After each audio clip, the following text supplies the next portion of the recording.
প্রিয় নবী রাসূল সাল্লাল্লাহু আলাইহি ওয়াসাল্লাম তার উম্মতকে ফজিলতপূর্ণ অনেক আমল শিক্ষা দিয়েছেন। এইসব আমলের মধ্যে খুব গুরুত্বপূর্ণ একটি আমল হলো ফরজ নামাজের পর নিয়মিত আয়াতুল কুরসি পাঠ করা। সূরা বাকারার 255 নম্বর আয়াতটিকে বলা হয় আয়াতুল কুরসি। প্রত্যেক ফরজ নামাজের পর আয়াতটি পাঠ করা সুন্নাত। প্রসিদ্ধ এই আয়াতে আল্লাহ তাআলার একাত্মবাদ, মর্যাদা ও গুণের বর্ণনা থাকার কারণে আল্লাহ তাআলা এই আয়াতের মধ্যে অনেক ফজিলত রেখেছেন। হযরত আবু উমামা রাদিয়াল্লাহু তাআলা আনহু বর্ণনা করেন, রাসূল সাল্লাল্লাহু আলাইহি ওয়াসাল্লাম বলেছেন, যে ব্যক্তি প্রত্যেক ফরজ নামাজের পর আয়াতুল কুরসি পাঠ করবে তার জান্নাতে প্রবেশের পথে মৃত্যু ছাড়া আর কোনো অন্তরায় থাকবে না। পার্থিব নিরাপত্তায়ও এই আয়াতে কারিমার বিশেষত্ব আছে। হাদিসের ভাষ্য অনুযায়ী সকাল সন্ধ্যায় একবার আয়াতুল কুরসি পাঠ করলে পাঠকারী সারা দিন রাত শয়তানের আক্রমণ থেকে নিরাপদ থাকবে। রাসূল সাল্লাল্লাহু আলাইহি ওয়াসাল্লাম বলেছেন, যে ব্যক্তি সকালে আয়াতুল কুরসি পাঠ করবে সে এর মাধ্যমে সন্ধ্যা পর্যন্ত আল্লাহ তাআলার হেফাজতে থাকবে, আর যে ব্যক্তি সন্ধ্যায় তা তেলাওয়াত করবে সে এর মাধ্যমে সকাল পর্যন্ত আল্লাহ তাআলার হেফাজতে থাকবে। কেউ রাতে নিদ্রায় যাওয়ার সময় পড়লে শয়তান তার নিকটবর্তী হবে না। আয়াতুল কুরসি সম্পর্কে একটি সুন্দর ঘটনা সহিহ বুখারীতে বর্ণিত হয়েছে। আবু হুরায়রা রাদিয়াল্লাহু তাআলা আনহু থেকে বর্ণিত, তিনি বলেন, এক রমজান মাসে রাসূল সাল্লাল্লাহু আলাইহি ওয়াসাল্লাম আমাকে যাকাতের সম্পদ পাহারা দেওয়ার দায়িত্ব দিয়েছিলেন। তখন দেখতে পেলাম একজন আগন্তুক সাদকার মাল চুরি করছে।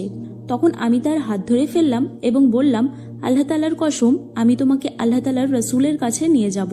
তখন আগন্তুক বলল, আমি খুব অভাবী আর আমার অনেক প্রয়োজন। আমি তার এই কথা শুনে তাকে দয়া করে ছেড়ে দিলাম। পরদিন সকালে রাসূল সাল্লাল্লাহু আলাইহি ওয়াসাল্লাম আমাকে জিজ্ঞাসা করলেন, গতকাল তোমার অপরাধী কি করেছে? আমি উত্তর দিলাম, হে আল্লাহ তাআলার রাসূল, লোকটি নাকি অনেক অভাবী, তাই তাকে দয়া করে ছেড়ে দিয়েছি। রাসূল সাল্লাল্লাহু আলাইহি ওয়াসাল্লাম বললেন, অবশ্যই সে তোমাকে মিথ্যা বলেছে আর সে আবার আসবে। পরদিন আমি আবার অপেক্ষা করতে লাগলাম। যখন সে আবারও চুরি করতে আসলো তখন তাকে পাকড়াও করে বললাম, এবার অবশ্যই আমি তোমাকে আল্লাহ তাআলার রাসূলের কাছে নিয়ে যাব। সে বলল, আমাকে ছেড়ে দাও, আমি খুব অভাবী, আমার পরিবার আছে, আমি আর আসবো না। তখন আমি তাকে দয়া করে এবারও ছেড়ে দিলাম। পরদিন আবারও রাসূল সাল্লাল্লাহু আলাইহি ওয়াসাল্লাম আমাকে জিজ্ঞাসা করলেন, গতকাল তোমার অপরাধী কি করেছে? আমি এবারও উত্তর দিলাম, হে আল্লাহ তাআলার রাসূল, লোকটি নাকি অনেক অভাবী, তাই তাকে দয়া করে ছেড়ে দিয়েছি। রাসূল সাল্লাল্লাহু আলাইহি ওয়াসাল্লাম এবারও বললেন, অবশ্যই সে তোমাকে মিথ্যা বলেছে আর সে আবারও আসবে। তৃতীয় দিনও আমি চোরের জন্য অপেক্ষা করতে লাগলাম। যখন সে আবারও চুরি করতে আসলো তখন তাকে পাকড়াও করে বললাম, এবার অবশ্যই আমি তোমাকে আল্লাহ তাআলার রাসূলের কাছে নিয়ে যাব। তুমি বারবার প্রতিশ্রুতি করেও চুরি করতে এসে থাকো।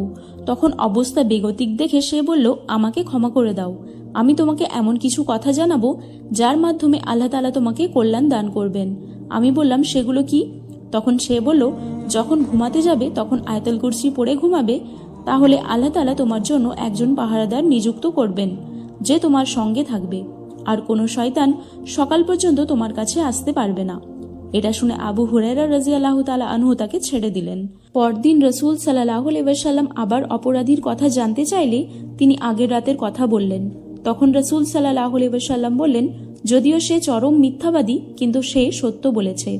রাসূল সাল্লাল্লাহু আলাইহি ওয়াসাল্লাম আবু হুরায়রা রাদিয়াল্লাহু তাআলা আনহুকে আরো বললেন, তুমি কি জানো সে কে? আবু হুরায়রা রাদিয়াল্লাহু তাআলা আনহু বললেন, না। রাসূল সাল্লাল্লাহু আলাইহি ওয়াসাল্লাম আবু হুরায়রা রাদিয়াল্লাহু তাআলা আনহুকে বললেন, সে ছিল শয়তান। আয়াতুল কুরসি।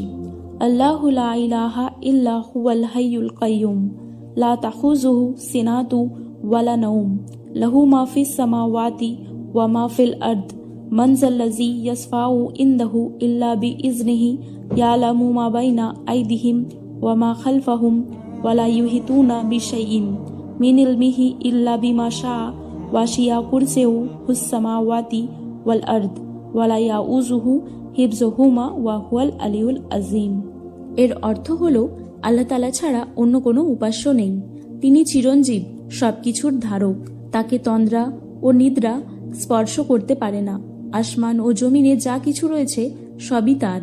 কে আছো যে সুপারিশ করবে তার কাছে তার অনুমতি ছাড়া? দৃষ্টির সামনে কিংবা পেছনে যা কিছুই রয়েছে সে সবই তিনি জানেন। তার জ্ঞান সীমা থেকে তার কোনো কিছুকেই পরিবেষ্টিত করতে পারে না, কিন্তু যতটুকু তিনি ইচ্ছা করেন। তার কুরসি সমস্ত আসমান ও জমিনকে পরিবেষ্টিত করে আছে। আর সেগুলোকে ধারণ করা তার পক্ষে কঠিন নয়।